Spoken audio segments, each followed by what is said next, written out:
Engine oil change করার সময় আসলে আপনার যে গিয়ার শিফটিংটা করেন ওইটা একটু হার্ড হয়ে যাবে। আরেকটা কমন ক্রাইটেরিয়া হচ্ছে আপনার বাইকটা আগের তুলনায় একটু গরম হয়ে যাবে। আমি আমার ভিডিওতে সবসময় বলে থাকি আপনার বাইকের ইঞ্জিন অয়েলটা ঠিক তখনই চেঞ্জ করবেন যখন আপনার বাইক চাবে।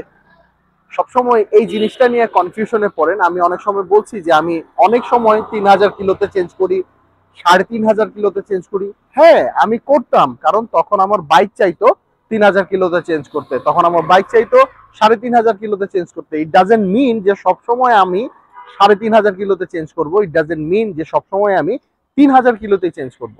যখন আপনার বাইক বলবে আপনি ইঞ্জিন অয়েল চেঞ্জ করবেন, আপনার বাইকের কথা অনুযায়ী চলবেন, এবং এই কথা অনুযায়ী চলার মাধ্যমে আপনার বাইক আপনাকে অনেকদিন সাপোর্ট দিবে।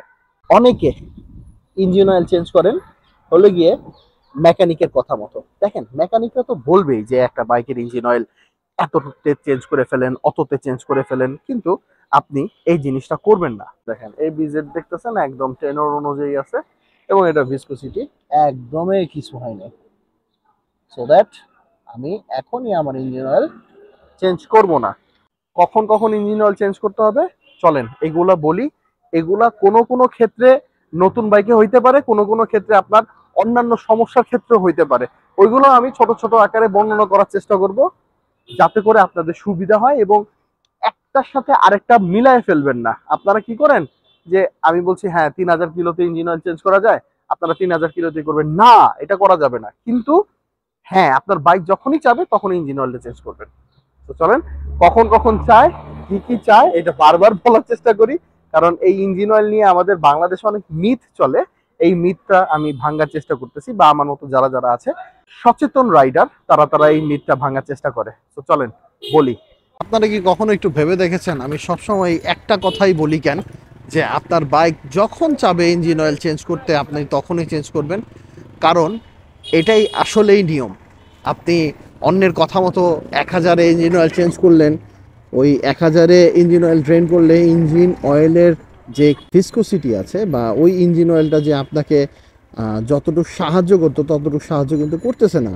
আবার 3500 কিলো পর্যন্ত চালানো আমাদের বাংলাদেশে অনেক অর্থে ঠিক না, যদি আপনি এনাফ এক্সপিরিয়েন্স রাইডার না হন, যদি আপনি নিজে নিজে না বুঝেন যে না আপনার বাইকটা আসলে কখন কখন ইঞ্জিন অয়েল চেঞ্জ করতে হবে, কখন কখন ইঞ্জিন অয়েল চেঞ্জ করা গুরুত্ব কতটুক, তদুপরি যদি আপনি না বুঝেন, তাহলেও 3500 কিলো পর্যন্ত চালানো উচিত না।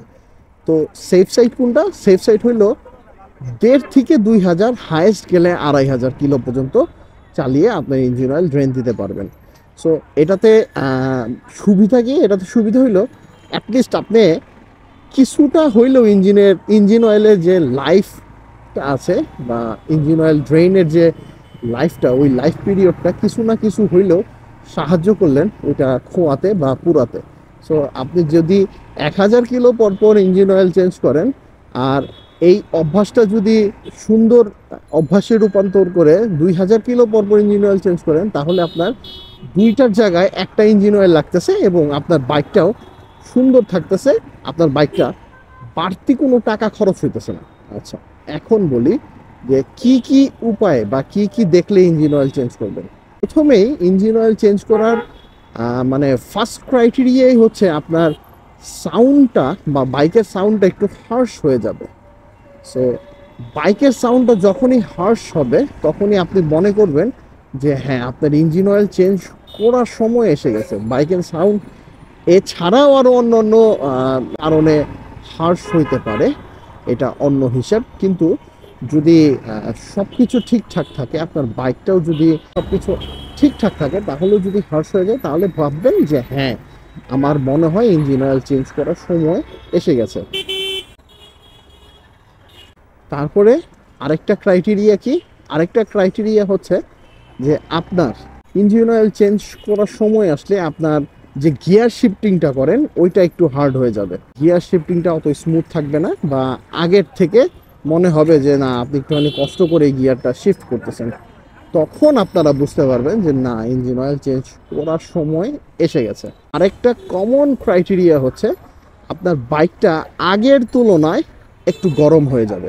এটাই হলো গিয়া ফার্স্ট ক্রাইটেরিয়া, যে যদি দেখেন যে আপনার বাইকটা একটুখানি গরম হয়ে যাচ্ছে বা আপনার বাইকটা হিটিং ইস্যু করতেছে, আপনার এয়ার ফিল্টার ঠিক আছে, আপনার ধরেন কুলেন্ট ঠিক আছে যদি অন্যান্য বাইকের ক্ষেত্রে হয়, সো সব কিছু ঠিক থাকার পরেও যদি আপনি এটা দেখেন যে আপনার বাইকটা একটুখানি ওভারহিট হচ্ছে, তাহলেই মনে করবেন যে আপনার ইঞ্জিন অয়েল চেঞ্জের সময় এসে গেছে। এটা 200 কিলো হইলেও চেঞ্জ করতে হবে, 20,000 কিলো হইলেও চেঞ্জ করতে হবে। তো এটা হচ্ছে গিয়ে মুদ্রা কথা হলো আপনার বাইক যখনই আপনাকে বলবে তখনই ইঞ্জিন অয়েল চেঞ্জ করবেন। আমি কিছুদিন আগে একটা ভিডিও বানাইছিলাম যে আপনার বাইকটা আপনার শখের বেটির মতো। সো শখের বেটি যেসব কথা বলে সেসব কথা যখন শুনেন তখন আপনার বাইকটাকেও শখের বেটি হিসাবেই লালন পালন করতে হবে, এবং শখের বেটি মতোই আপনার বাইক যখন বলবে আপনি সেই সকল কাজই করানোর চেষ্টা করবেন। আর বাইক ভালো রাখার আরেকটা উপায় হচ্ছে বাইককে টাইম টু টাইম সার্ভিসিং করানো এবং রিলায়েবল সার্ভিস সেন্টার থেকে সার্ভিসিং করানো। আর হচ্ছে যখন যেটা প্রয়োজন হয় এটা কোনো মানে কার্পণ্যতা না করে সাথে সাথে ওই জিনিসটা আপনার বাইককে দিয়ে দেওয়া।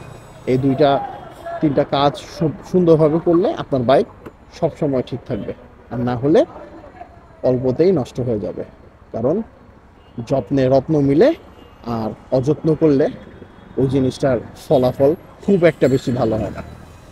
বাইক চালানোর ক্ষেত্রে সবাই সেফটি টুলস মেনটেন করে বাইক রাইড করবেন, ফুল ফেস হেলমেট ব্যবহার করার চেষ্টা করবেন। মনে রাখবেন জীবনে যে সময়ের মূল্য অনেক কম।